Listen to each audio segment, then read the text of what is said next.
This is Car Guys New England, your YouTube channel for anything automotive. Bad, cause it's bit bad. She want me the bad. Like tips at the front. Let's go. I'm fly like a pelican in my bed. I like in my way, hella quick. They think that I broke up on the elephant cut. My trunk, yeah, it's in the front. Of course, it's in the back. It's a big.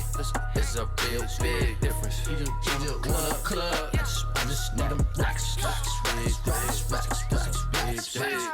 just want a party. So I just want to read a story. How's it going, guys? It's Jay with Car Guys New England, and today is really exciting because I got a package from Nick Reid from Reid Performance, also known as Lamborghini, and anybody in the Murcielago community knows he is the guy for aftermarket parts for our cars. This has been a long time in the making. I am converting my Murcielago from all-wheel drive to rear-wheel drive. This is the conversion kit. Let's take a look at what's in the box. All right, so we got the box open. Everything appears very well packed. I'm very careful here. All right, so that appears to be this is part of the transmission mount. Okay. What else do we have in here? Bolt.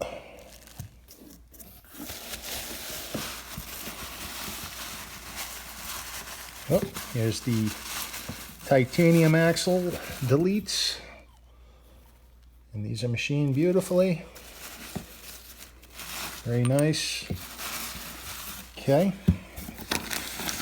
And then this is the E-gear mount. I'm going to open that up and let's take a look at it all.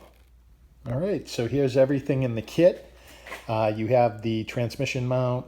This is also part of the transmission mount as well, beautifully machined, appears to be anodized, comes with instructions, 2 titanium axle deletes with a titanium nut, ultra lightweight, and a bolt to mount that as well. Looking at this, you can see Reid Performance is marked on that transmission mount, and it comes with the full instructions, so pretty soon we're going to do a how-to video since there isn't one that's very clear online showing the entire process, so we're going to document that and show you guys. The reason that I'm doing this actually is because, number one, you're going to get a lot less clutch wear on the car, just being rear-wheel drive. I should be able to spin the rear tires. Also, it'll make the car less clumsy at low speeds, and also it's going to drop about 200 pounds of weight off of the front of the car, which will definitely help. I may have to readjust the front coilovers for this, but I'm really excited about this. Anyways, if you enjoyed this video, be sure to give the video a like. If you have questions or comments, be sure to comment down below. This is Jay with Car Guys New England. Until next time, take care.